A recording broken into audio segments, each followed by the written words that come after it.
Well guys, आज की इस वाली वीडियो के अंदर हम इस बंदे की वीडियो को डिबंक मारने वाले हैं जिसमें इसने सायतामा और जिन्वू को कंपेयर किया है। तो देखते हैं इस वीडियो में इसने किसको जिताया है।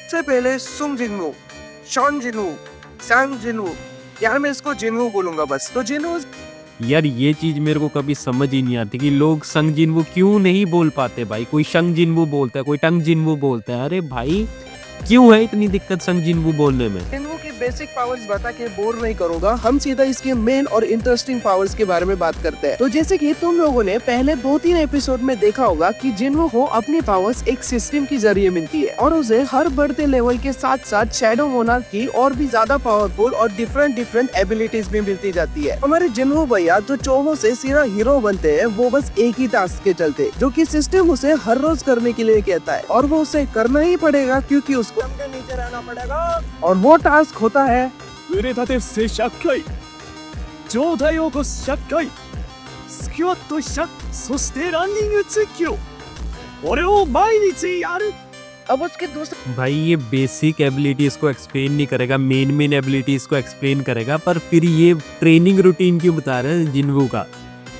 सबसे मेजर पावर होती है शैडो एक्सट्रैक्शन। ऐसी पावर जिसमें जिनवू किसी चलो बंदा फाइनली एबिलिटीज पर आया, नहीं तो पहले तो बंदा पता नहीं क्यों ट्रेनिंग रूटीन बता रहा था। जानवर या कोई इंसान के साये को अपना गुलाम बना सकता है और अपनी आर्मी में शामिल कर सकता है और जितने भी शैडोज वो अपने आर्मी में रिक्रूट करता है वो उसके प्रति काफी वफादार होते हैं। इनफैक्ट उनको रहना ही पड़ेगा। अब ये शैडोज जनरली काफी बार रिजनरेट हो सकते हैं अगर इनका अपोनेंट ज्यादा पावरफुल नहीं होगा, लेकिन उनके सामने अगर कोई पावरफुल अपोनेंट आता है सायतामा के सामने इनको रीजनरेट करने की जरूरत ही नहीं है। ये लिटरली में सायतामा से खुद ज्यादा स्ट्रॉन्ग है। कोई पावरफुल अटैक करता है तो ये शैडो हमेशा के लिए भी मर सकते हैं। और लास्टली इन सब शैडोज का इस्तेमाल करने के लिए जिन्हों को अपना माना भी इस्तेमाल करना होता है, जो कि शायद एक पॉइंट ऑफ टाइम तक कभी खत्म भी नहीं होता। अब अगर हमारे प्यारे टकले साइतामा की पावर्स के बारे में बात की जाए तो इनका सिस्टम एकदम सॉर्टेड है भैया। साइतामा किसी भी ओपोनेंट को बस एक ही गुस्से में पेल सकता है। All it takes is one punch। और साइतामा वेल जो बात अभी इन्होंने बोली है कि सायतामा किसी को भी एक पंच में हरा सकता है, ये चीज बिल्कुल गलत है, क्योंकि हम इसे ऑलरेडी मांगा में देख चुके हैं कि अगर कोई करेक्टर सायतामा के जितना स्ट्रॉन्ग है या सायतामा से ज़्यादा स्ट्रॉन्ग है तो सायतामा उसको वन पंच में नहीं हरा सकता। अगर तुम्हें एग्जांपल देखना है तो तुम गारो वर्सेस सायतामा की फाइट देख सकते हो। एंड ये तो यार ऑब्वियस सी बात है कि कोई भी करेक्टर हो वो अपने से ज़्यादा स्ट्रॉन्ग पर्सन को, अपने से ज़्यादा स्ट्रॉन्ग करेक्टर को वन शॉट नहीं कर सकता। लेकिन ये लोग पता नहीं क्यों समझते नहीं है इस चीज़ को। इनको लगता है कि सायतामा का नाम वन पंच मैन है, इसलिए वो सारे करेक्टर्स को ही वन पंच में हरा देगा। इवन वो गारो तक को नहीं हरा पाया था वन पंच में। स्टिल वीडियो आगे देखते हैं। बॉडी भी लिटरली स्टील से ज्यादा ताकतवर है। कुछ भी कर लो तो चलो कोई ना, वीडियो आगे देखते हैं। पड़ता। पर साइतामा को ये पावर्स कहाँ से मिली? ऑफ कोर्स उसे 3 साल तक कंटिन्यू एक टास्क करना पड़ा और वो टास्क था 売れたて不正100回状態を起こす100回スクワット100そしてランニング10キロこれを毎日やる अब लड़ाई की भाई यार तू इन दोनों की एबिलिटीज, स्केलिंग एंड स्पीड बता भाई, तू ट्रेनिंग रूटीन क्यों बता रहे हैं कंपैरिजन वीडियो में। खैर चलो कोई बात नहीं, ये 2 मिनट में तो इसने कुछ भी नहीं बताया है, लेकिन चलो आगे देखते हैं क्या बता अभी कुछ ढंग का ये बताए। शुरुआत करते हैं। अब सबसे पहले फिजिकल एबिलिटीज के बारे में बात की जाए या फिजिकल स्ट्रेंथ के बारे में बात की जाए, जैसे कि स्पीड, फाइटिंग स्किल एक्सेट्रा, तो शायद दोनों भी इक्वल लेवल पे होंगे क्योंकि ऑफ कोर्स दोनों का एक्सरसाइज रूटीन और ट्रेनिंग रूटीन कहीं ना कहीं सिमिलर ही था। तो इस फील्ड में दोनों को भी एक पॉइंट जाता है। अब भाई इस बंदे ने अभी लिटरली में ये चीज बोली है कि जो सायतामा एंड जिन्वू है इनकी फिजिकल स्ट्रेंथ इसलिए इक्वल होगी बिकॉज ये दोनों सेम ट्रेनिंग रूटीन फॉलो करते हैं और इसी वजह से इनकी स्किल्स भी इक्वल होंगी। लिटरली में ब्रो ये चीज़ कहीं से भी सेंस नहीं बनाती। अगर हम रियल वर्ल्ड का भी यहाँ पर एग्जांपल लें तो अगर कोई बंदे सेम ट्रेनिंग रूटीन फॉलो करते हैं इसका मतलब ये नहीं कि वो इक्वल ही स्ट्रांग हो जाएंगे। हो सकता है कि उनमें से एक दूसरे से स्ट्रांग हो। फिक्शन में भी ये सेम चीज़ वर्क करती है। तुम यार लोकिज्म का एग्जांपल लो। लोकिज्म में वास्को है जो कि ये सेम ट्रेनिंग रूटीन फॉलो करता है, जिन्वू और सायतामा वाला। तो तुम क्या ये चीज़ बोलोगे कि जो वास्को है वो जिन्वू एंड सायतामा के बराबर है फिजिकल स्ट्रेंथ में? ऑब्वियसली ये चीज़ कोई सेंस नहीं बनाएगी। हमें यहाँ पर करेक्टर्स कितने ज़्यादा स्ट्रॉन्ग हैं वो उनके फीट्स पर देखना पड़ेगा। अगर किसी कैरेक्टर का ट्रेनिंग रूटीन सेम है इसका मतलब ये नहीं कि उसकी फिजिकल स्ट्रेंथ भी सेम होगी। एंड वास्को ने तो अपना ट्रेनिंग रूटीन इम्प्रूव भी कर लिया था, वो 200 करने लगा था इन सब चीज़ों को।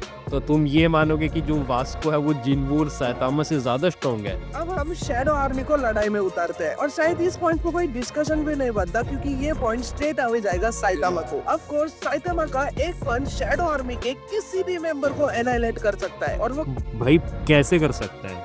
तुमने तो ये चीज़ प्रूफ ही नहीं की, ना कुछ साइतामा का फीट दिखाया था जिससे वो शैडो आर्मी को हरा सकता है। लिटरली में जो जिन्वू की शैडो आर्मी है मैं उनकी स्केलिंग करके तुम्हें दिखा सकता हूँ। वो जो सारे के सारे लोग हैं वो बहुत ज़्यादा ओवर पावर्ड हैं साइतामा से। इवन जो जिन्वू के अननेम्ड शैडोज़ हैं वही साइतामा से ज़्यादा स्ट्रॉन्ग है। एंड मैं ये चीज़ स्केलिंग करके भी तुम्हें दिखा सकता हूँ, लेकिन तुमने कुछ प्रूफ नहीं दिखाया कि जो साइतामा है वो इनको हरा सकता है। कुछ पीट ऐसा नहीं दिखाया। Saitama at best solar system level है या तो मल्टी सोलर सिस्टम लेवल है, इससे ऊपर नहीं जाएगा साइतामा। कितना भी ताकतवर हो, कोई भी हो, कोई फर्क नहीं पड़ता।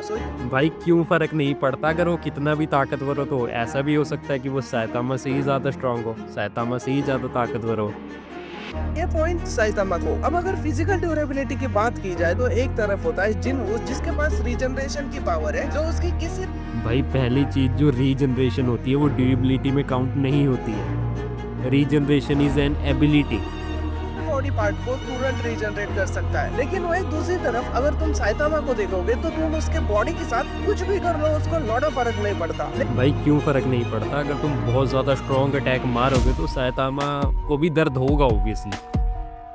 लेकिन साइतामा और कॉस्मिक गारो के बीच में जो लड़ाई हुई थी उसमें साइत ब्लीड करने लगा था। वैसे उसको उससे कुछ फर्क नहीं पड़ रहा था, लेकिन इट मींस कि साइतामा की स्किन इनविंसिबल नहीं है। अब कुछ लोग कहेंगे कि भाई ये तो एक इमेजिनरी फाइट थी, तुम उसको कैसे कंसिडर कर सकते हो? तो एक्चुअली गारो ने इस पूरी फाइट को अपने फ्यूचर में देखा था और जो कि एक पॉसिबल फ्यूचर था। तो ये पॉइंट ऑनेस्टली जाता है जिन्वू को। तो वैसे ये फिट जाएगा तो जिन्वू को ही, लेकिन ये चीज मैं तुम्हें बताना चाहता हूँ कि रीजनरेशन का मतलब ड्यूरेबिलिटी नहीं होता है।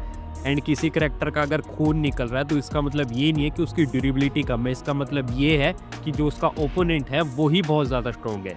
जैसे साइतामा के केस में अगर उसने गारो के साथ फाइट की, वैसे मेरे को तो ये चीज़ याद नहीं है कि साइतामा ने गारो के साथ फाइट की एंड उसका खून निकला, लेकिन अगर निकला था तो इसका ये मतलब नहीं है कि साइतामा की ड्यूरेबिलिटी कम है। इसका मतलब ये है कि गारो ही बहुत ज़्यादा स्ट्रॉन्ग है। लेकिन ये चीज़ तो मैं जानता ही हूँ कि इसका पॉइंट ऑब्वियसली जिन्वू को ही जाएगा, लेकिन तुमने अच्छे से फीट नहीं दिखाया जिन्वू का कि कैसे जाएगा। तुमने रीजनरेशन बोल दिया जो कि ड्यूरेबिलिटी में काउंट नहीं होता, जो कि एबिलिटी में काउंट होता है। तो की बराबरी चल रही है, ट्रैक रिकॉर्ड रखना दोस्तों। अब ऑनेस्टली मैं इस लड़ाई का कोई भी एंड नहीं देख पा रहा हूँ। एक तरफ साइतामा अपने एक पन से पूरे प्लेनेट को खत्म कर सकता है, वही दूसरी तरफ जिन्वू अपनी ताकत से एक नई दुनिया बना सकता है। अगर पॉसिबिलिटीज कंसीडर की जाए तो साइतामा का एक भी पंच अगर जिन्वू से कनेक्ट हो गया तो उसे शायद रीजनरेट करने का टाइम भी ना मिले। और भाई उसको रीजनरेट करने की ज़रूरत भी नहीं है, वो साइतामा के पंचेस को ईजिली सर्वाइव कर सकता है। एंड पहली चीज़ तो उसको पंच खाने की ही ज़रूरत नहीं है क्योंकि वो साइतामा को स्पीड ब्लिट्स कर देगा। चलो कंटिन्यू करते हैं वीडियो को। इसी के चलते और कहीं ना कहीं मेरे साइतामा के लिए हरने होने के चलते मैं इस लड़ाई में साइतामा को जीता रहा हूँ। अब ऑफ कोर्स भाई तुमने लॉजिकलेसली इस फाइट में साइतामा को जीता है। इवन तो पॉइंट दोनों के तुमने दो दो दिखाए, लेकिन स्टिल साइतामा को जिता रहे हो, जो कि बिल्कुल लॉजिकलेस लगता है। एंड इवन जो तुमने पॉइंट दिए हैं वो सारे गलत दिए हैं, सारे के सारे पॉइंट जिन्वू को ही जाएंगे। कुछ लोगों के लिए जिन्वू जीत सकता है और उसका कुछ लॉजिक रीजंस भी होंगे, तुम वो कमेंट सेशन में जरूर बता सकते हो और मुझे गाली भी दे सकते हो। इस शॉर्ट में तुम्हें दोनों कैरेक्टर्स को स्केल करके भी दिखा देता हूँ। साइतामा एट बेस्ट यहाँ पर मल्टी सोलर सिस्टम लेवल है बिकॉज उसने मल्टीपल स्टार्स को डिस्ट्रॉय किया था अपने एक पंच से मांगा के अंदर। एंड अगर हम बात करें जिन्वू की तो जिन्वू अपनी लो बॉल स्केलिंग के अंदर ही मल्टीवर्सल है। सोलो लेवलिंग रैग्नारॉक के तुम इन कैरेक्टर्स को देख सकते हो, ये काउंटलेस यूनिवर्सेस को क्रिएट कर चुके हैं। अगर तुम काउंटलेस को इन्फिनाइट समझोगे तो यहाँ पर ये मल्टीवर्सल प्लस फीट है, लेकिन अगर तुम इसे फिर भी लिमिटेड ही समझोगे तो ये स्टिल मल्टीवर्सल फीट तो है ही है, जो कि साइतामा से तो काफ़ी ज़्यादा ही है। अपनी लो बॉल स्केलिंग के अंदर ही जिन्वू पूरे के पूरे वन पंच मैन वर्स को सोलो करने का दम रखता है। वाली वीडियो के लिए इतना ही, क्योंकि मैंने इनकी वीडियो को ऑलरेडी डिबंक कर दिया है।